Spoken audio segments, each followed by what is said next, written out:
আমার খবর। কচুরিপানায় ভর্তি পুকুর সংস্কারে নামলেন মহিলারা। এবার পুকুর সংস্কারে নামলেন খোদ এলাকাবাসীরা।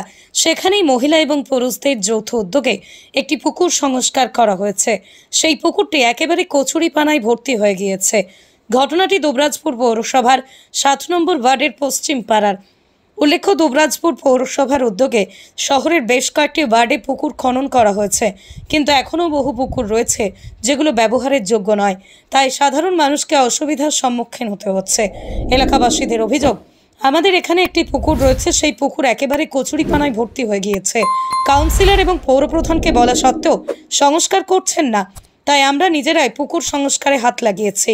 তাছাড়া এই পুকুর সংস্কার না হলে আমরা কোথায় কাপড় ধুতে যাব, না ব্যবহার করব? যদি এই পুকুর সংস্কার না হয় তাহলে আমরা পৌরসভায় গিয়ে থালা বাসন ধোবো, কাপড় ধোবো। আমাদের যা জিনিস, আমাদের বাড়ি কিনারা নাই, কল নাই, ওইসব অভিযোগ আমরা পৌরসভা গেলাম, তো পৌরসভা বলছে না হবে না, ওইখানে ছোটা পুকুর খুঁড়িয়েছে, আর আমাদের পুকুর ঠিক নেই, আমরা কোথায় যাব?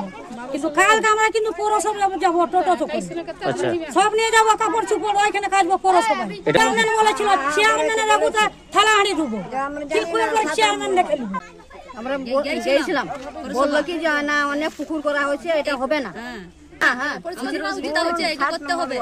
আপনারা খুব অসুবিধায় আছেন, তাই তো? আপনারা নিজে থেকে করছেন? এটা তো অনেক বড় পুকুর, আপনারা তো একাই পারবেন না। সবাই মিলে মেয়ে ছেলে বলে আমরা লেগেছি, মেয়ে ছেলে মিলে পুকুরটা সাফ করছি। পৌরসভা গিয়েছিলেন, কি বললেন? বললো যে না হবে না, তোমরা দুয়ার খুলে কি পুকুর পেয়ে যাবে?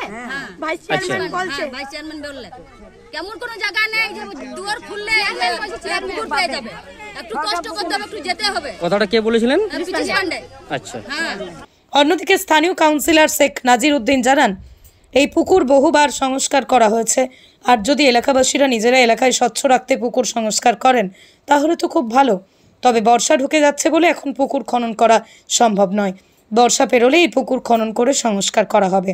এই পুকুরটা আমার কাউন্সিলারই থাকা অবস্থায় কমসে কম 3 থেকে 4 বার পরিষ্কার করা হয়েছে। এই পুকুরটা খুব বেশি ব্যবহার হয় না, তবে মহিলারা এখনও পর্যন্ত এত বাথরুম পায়খানা দেওয়া সত্ত্বেও বাইরে যাওয়ার অভ্যাসটা তাদের যায়নি। এটা কেবলমাত্র ওই কাজটাতেই, ওইখানটাতে কিছু ঝোপঝাড় আছে, মানে পুকুর পাড়ে সকালের কাজকর্মটা করে, সেখানে জলের একটু প্রয়োজন হয়তো। একেবারে আবর্জনায় ভর্তি হয়ে গেছে পুকুরটাকে আবার এবার চেষ্টা করেছিলাম, সামনে বর্ষা চলে এসছে, ইলেকশন থাকার ফলে আমরা ওটাকে কাজ করতে পারিনি, কারণ ইলেকশনের সময় কোনো কাজ করা যায়নি। আর এখন যদি এই কাজটা করতে যাই, যে কোনো সময় বর্ষা আসবে, হাফ ডান হয়ে যাবে, তখন আবার মানুষই বলে যে কাজ সম্পূর্ণ করে না, এরা অযথা 2-4টা মানে সেই ময়লা টয়লা তুলে একটা বিল নিয়ে নেয়, এরকম একটা প্রবণতা দেখা গেছে, যার ফলে এটা আমরা করতে শুরু করিনি। তবে অবশ্যই ব্যবহার করার মতন ঘাটটা পরিষ্কার করার জন্য আমি কয়েকটা লেবার বলেছিলাম, সেই লেবারগুলো এই গরমের চোটে এখন হয়তো লাগতে পারেনি, আবার পরবর্তী ক্ষেত্রে লাগাবো। তো ওরা যদি নিজেরা স্বেচ্ছাশ্রম দিয়ে করছে, এটা ভালো জিনিস। প্রত্যেকটা নাগরিক যদি এরকম সচেতন হয়ে যায় তাহলে তো আমাদের কোনো সমস্যাই থাকে না। আবর্জনা নোংরা যে ঠিক জায়গায়, ঠিক মতো জায়গায় ফেলে পরিষ্কার পরিচ্ছন্ন রাখার দায়িত্বটা নেয়, খুবই ভালো কাজ। আমি তাদেরকে সাধুবাদ জানাই যে তারা নিজেরাই এই উদ্যোগ নিয়েছে। বাকি আরও যতটুকু যা করার পরিষ্কার পরিচ্ছন্ন করে দেওয়ার, সেটা আমি করে দেবো। দুবরাজপুর থেকে শেখ অলি মোহাম্মদের রিপোর্ট, আমার খবর, বীরভূম।